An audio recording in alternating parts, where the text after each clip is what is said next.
Finance Minister Winston Jordan described the financial model used to justify the Berbice River Bridge as flawed and blamed the previous administration for permitting its construction despite knowing this. Here are the details. Finance Minister Winston Jordan explained that any project must be justified using the appropriate model.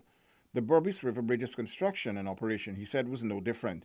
When I did my wind-up to this year's budget debate, I indicated that some of these PPP models that were undertaken under the previous PPPC administration did more harm than good to the society. Yes, we wanted a bridge, but not on the model that resulted in the bridge.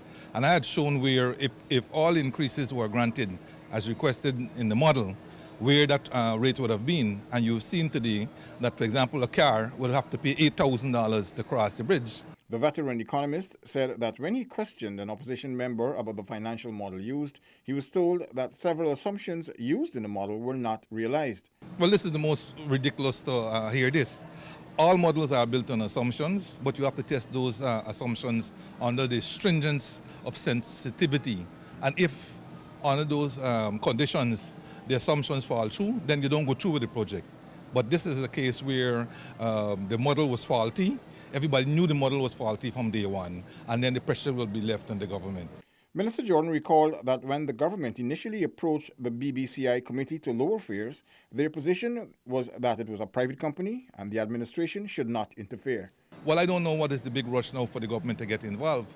I don't know why the stance has suddenly changed, but we are always willing to listen. We all listen to whatever proposition that is being put to us, and we will discuss that, and we will give them our feedback. Already they made a suggestion in the past, it came to Cabinet, and Cabinet rejected it. So, it's up to them if they want to put up some more models. We had put some models to them too. The finance minister offered some advice, citing the shares sold previously by one of the investors. They could raise money through selling more of their shares on the share market, on the stock exchange market. So there are a number of options, and the cry not necessarily be more fares because you have less use of the bridge or less passengers, really. And I don't necessarily buy some of the comments that have been made by the chairman of the committee of the Berbice bid, but that's for another time. Paul McAdam for InfoHub.